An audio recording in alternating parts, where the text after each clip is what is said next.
Hello. तो आज हम पढ़ेंगे वह सबसे छोटी वर्ग संख्या ज्ञात करना जो दिए गए प्रत्येक संख्या से विभाजित है। तो पहला प्रश्न है 8, 12, 15 और 20। यहाँ पर चार संख्याएं दी हुई हैं और हमें ज्ञात करना है कि 8, 12, 15, 20 इन प्रत्येक संख्या से वह कौन सी सबसे छोटी वर्ग संख्या, कौन सा लीस्ट स्क्वायर नंबर होगा जो इन सब से डिवाइड होगा। तो इस प्रकार के प्रश्न कॉम्पिटिटिव एग्जाम्स में भी आते हैं।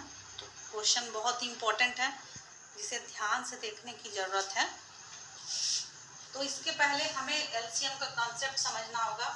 एक एग्जाम्पल पहले छोटा सा लेते हैं। मान लीजिए आप एक संख्या लेते हैं 8 और 12।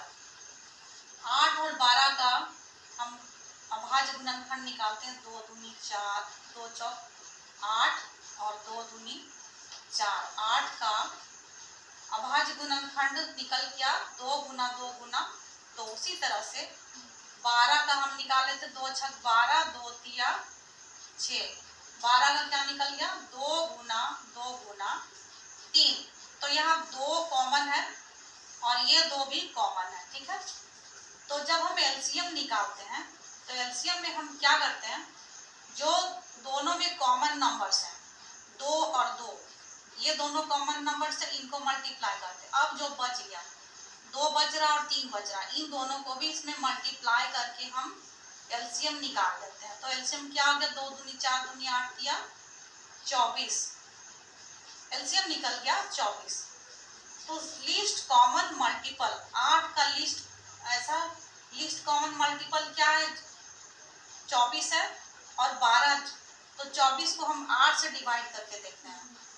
8 दिया 24।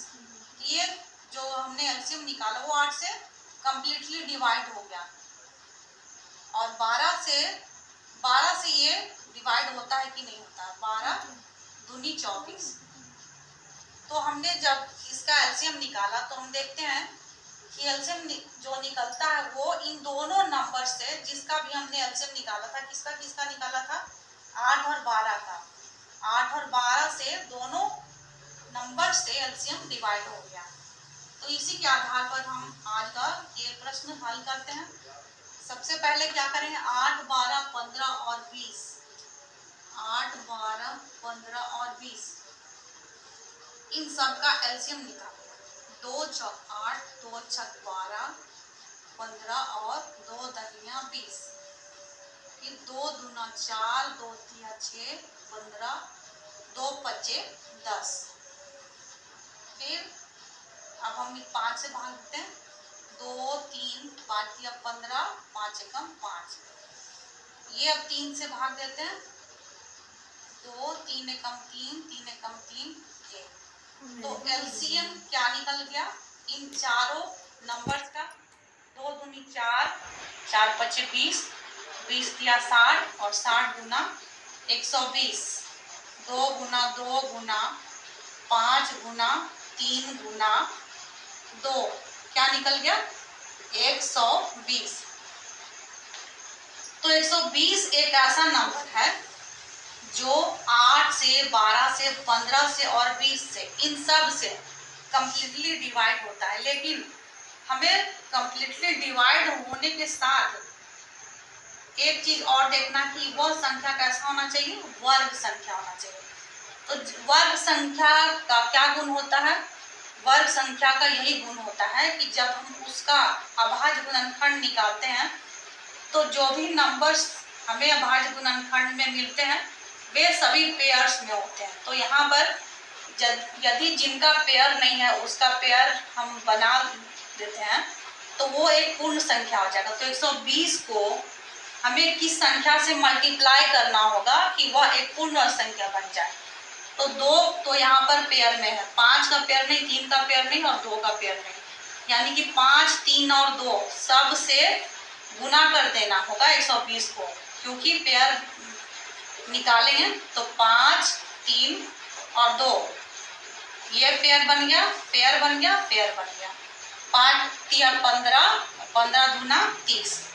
30 से मल्टीप्लाई करने पर 120 एक पूर्ण वर्ग संख्या बन जाएगा।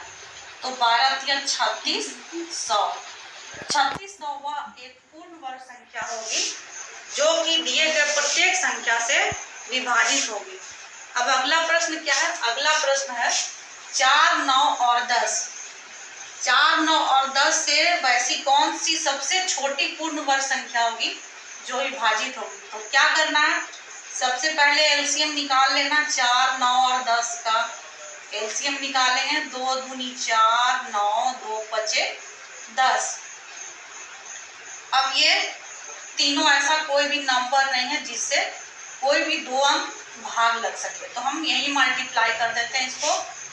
2 दूना 4, 4 पचे 20 और 20 और 9 को हम गुना करें तो क्या होगा? ये 180। तो 4, 9 और 10 का एलसीएम निकल गया 180, यानी 180 का भाज्य गुणनखंड क्या है? 2 गुना 2 गुना 9 गुना 5। अब देखिए इस 9 को हम 3 गुना 3 लिख सकते हैं।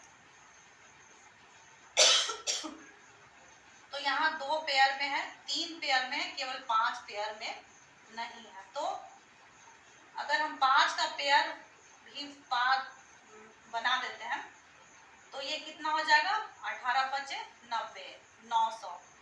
तो 900 क्या हो गया? 900 वह पूर्ण वर्ग संख्या हो गया जो 4, 9 और 10 तीनों से कंप्लीटली डिवाइड हो जाएगा।